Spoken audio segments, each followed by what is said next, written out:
So, Eric, we've talked a little bit about All In, which is going to be AEW's first stadium show here in America. And it certainly felt like WWE has counter-programmed the hell out of it. We know that originally All In was going to be on Saturday, July 12th, an evening show. WWE announces Saturday night's main event live on NBC and Peacock on that same Saturday night. So AEW moves to an afternoon time start. And then they announced NXT Great American Bash is going to be that same day in the afternoon. And oh, by the way, the very next day, we're going to run the Evolution pay-per-view, the first ever women's pay-per-view, but this is the sequel now, I guess 7 or 8 years later. This feels a little Jim Crockett Promotions, WWF counter-programming. I got to tell you, as an old school fan, I like it. And I know as a business guy, you got to love this sort of thing, don't you? It's good for business. It's good for business. Competition creates better product, right? Creates cash. Forces people to up their game. I proved that. More than anybody in the wrestling business. I proved that. And this is AEW's opportunity to step up their game. Tony talks, and I'm not bearing, this is not me being negative. Tony likes to talk about being the challenger brand. Now's the time to be a challenger brand. Whether it's intentionally, I think the NBC date, I think that's a little bit, that's a stretch. It's not like NBC can just arbitrarily, because they hear AEW is doing something, and Nick Khan or Ari Emanuel calls their contacts over at NBC and says, "Hey, I don't care what you had programmed before. Let's do a Saturday night main event on that night." That's not how television works, folks, especially at the network level. The advertising for those shows are sold in advance. There's commitments in advance. There's promotional things. I mean, there's a lot that goes into it. It's not like programming a social media channel. Let's put it that way. It's a very complicated thing, programming a network. And they would have known, they meaning NBC, would likely have known 6 months ago that this date is the date that they would likely want to pencil in a Saturday night main event. My point in all this, because I'm guessing, I don't know anything other than how things kind of normally work typically. And it would be atypical for the Saturday night main event to be some kind of counter programming measure more than it is coincidence. I think that portion of this is coincidence. I think the rest of it is fun. Eric, there's no chance it's a coincidence. The AEW announced this stadium show a year ago. All right. So this date is... That's a good point. I agree. It makes it less likely then. I didn't realize that it was announced a year ago. My bad. Well, anyway, I'm not cutting you off. I mean, here's the thing that I think you're going to love about this. Throw that graphic up there, the 3 shows again. So if you don't mind. So this is the Great American Bash in Atlanta. This is Evolution in Atlanta. And this is Saturday night's main event in Atlanta. I don't know. I have no inside information, but I felt like an idiot because I can't believe no one's talking about this. Do you want to take a stab at what the main event on Saturday night's main event is going to be? What the big headline attraction is going to be, Eric? I couldn't even guess. Bill Goldberg's last match. We've heard that Goldberg is working on his last match. We've heard that he's planning his WWE retirement. It's coming up soon. He said in interviews it's happening down south. Where else would it make sense for Goldberg to have his last match other than Atlanta? And what a big attraction, since you're out of the pay-per-view business, to say that you're going to give Goldberg's last match to NBC live for Saturday night's main event. Like, no one has told me this. I'm just saying, boy, isn't that logical that this would be the home of Goldberg's last match? head to head with AEW All In. My goodness, Eric. It's pretty cool. It's pretty cool, and it'll do very well. Good for Bill. Good for Saturday night's main event, because that's going to be a hell of a show. Should get a pretty big number. I read the other day that this last Saturday night main event did really well. One of the better ratings they've had since they started, if I remember the story correctly. This will probably be bigger than that. So that's cool. What I'm curious about, though, that's a lot of wrestling in Atlanta, right? Well, but again, it's NXT. Great American Bash is at center stage, so that's not going to be hard to fill. Right. I mean, I just think they're clearly going to be leaning into the WCW nostalgia, bringing back Dusty Rhodes' creation, the Great American Bash, doing it in Atlanta. And then, of course, they're going to have, we believe, I'm guessing, no one's told me this, but it is logical to imagine that would be the site of Goldberg's last match. I think it's also logical to expect that if I'm WWE, I think I'd want you there, Eric, wouldn't I? I don't know. I think my value as an on-camera talent has diminished to the point that I don't think it would be added value. I think it'd be kind of cool. It'd be nice it'd be like garnish on the plate. But at the end of the day, it won't matter. I don't know. I'd love to think that there were a bunch of WCW cameos. Like, if Goldberg really is going to have his last match in Atlanta, and I get there's a variety of reasons, the timing wouldn't make sense. But as a longtime wrestling fan, I do think it would be cool to see Hulk Hogan and Goldberg in the ring together one last time. I'm not saying as a match, just a photo op, just the image of Hogan and Goldberg in Atlanta with the old big gold belt. I don't know. It just feels like I think the appropriate thing to do. That's one that I think would be added value. That I would be excited to see, because it kind of connects the dots. Really, yeah. It was Atlanta. It was Hulk Hogan that said, "I want to get Bill Goldberg over as much as I can," and volunteered to do business for Bill, with Bill, in Atlanta. That wasn't my idea. That wasn't Bill's idea. That wasn't Ted Turner's idea. That was Hulk Hogan's idea, because he believed that much in Bill Goldberg. Shocked me, shocked everybody else, but was just so excited to be able to bring that to Atlanta. And I don't remember what the attendance was, somewhere around 35, 45,000 people for a live television show that you could have stayed at home and watched. That's pretty freaking awesome. And I think because of that night, because of that moment, and because of what that moment did for Bill Goldberg, I think it would be unfortunate if Hulk Hogan wasn't there, even if it's just sitting ringside. Doesn't need an interview, don't need a promo, but to not have Hulk there for a match like this would be, I don't know, an incomplete story. They need to throw together, the Steiners and you and DDP. Let's just get a box of WCW legends there for Goldberg's last match. If that really is what they're going to do, we'll stay tuned. We'll see. But, my wrestling math says that's probably the direction they're going. I also wanted to get your take on the announcement that WWE is headed to Philadelphia. We recently discussed here on the program that AEW is going to be doing a residency where they're going to run like 6 shows. I guess it's, 3 weeks worth of shows here. But it's just been announced that NXT is going to be there the night before or the week before.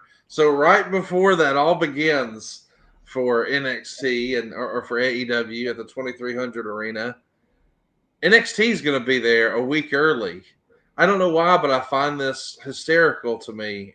Is this just comedy at this point, Eric? I don't know. I think it's fun.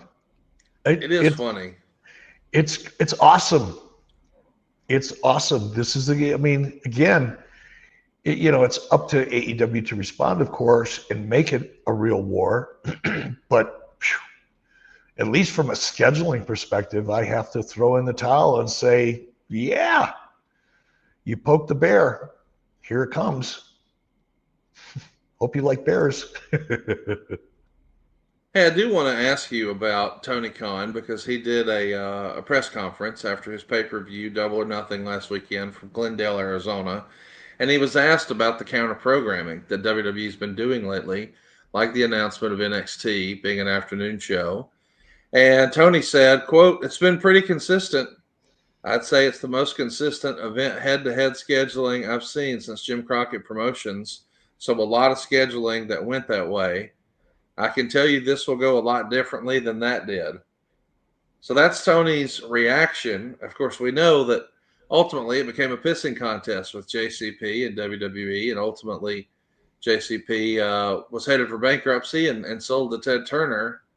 What do you make of Tony's response? I mean, when he's asked a question like that, that's about as good of an answer as you can give, right? No, no. Again, it implied a threat at the end. This is going to go differently than that. I understand why he said it, but there's a point where this is the part that I think Tony just doesn't relate to. It's how to get yourself over, how to get your company over, and how not to. How not to is to thump your chest and call yourself a challenger brand and come out and talk about and having your talent. And I haven't seen it happen in a while. So I'm referring to, probably 2019 for sure through 23 or later, when you have, the head of the company, in this case, Tony, and a lot of his top talent constantly denigrating the competition, this being WWE in this case, and positioning yourself as a better property, as a better organization with better quality product. I understand why you want to do that instinctively, but unless you are a better product, all that does is draw comparisons, and they're not favorable to you. It's better to put your competition over until you're ready to compete. By that, I mean, if I was Tony in the situation that Tony's in, I would be cheering WWE on, and I'd be telling my audience that I'm going to do everything in my power to compete, and I'll survive this, and it's going to be fun. Help me do it. Engage your audience. Embrace the competition. Don't denigrate your competition, particularly when they're like 5 or 7 light years ahead of you in every respect. In every measurable way, other than your emotional frame of reference. And, that's not a knock. That's human nature. Will Ospreay continually going out there and maintaining that the in-ring product at AEW is light years ahead or ahead of that in WWE is comical. It's a comical statement to make. It's a ridiculous statement to make. And it will invite fans to look at your in-ring product from a subjective position, meaning they're not the ones in the ring. They're looking at that product, and they're looking at the WWE product, and you lose a lot of credibility that way. That's not how you get people on your side, by making a statement like that, drawing attention to the difference between the two products, and in this case, Will Ospreay looking like a goof. Because if you look at the totality of the product, if you look at AEW from the top down, the product is really bad in some respects. Just the physical narrative of the show, the wrestling itself. Yeah, you've got some really cool high spots in there with guys like Ospreay. Admittedly, able to do some amazing things in the ring that very few other people can or are willing to do. Good for him. But AEW as a whole, I am sorry. 70% of what I see when I look through their cut, and I don't sit there and watch every week. However, I do see and catch up with a lot of their product and social media.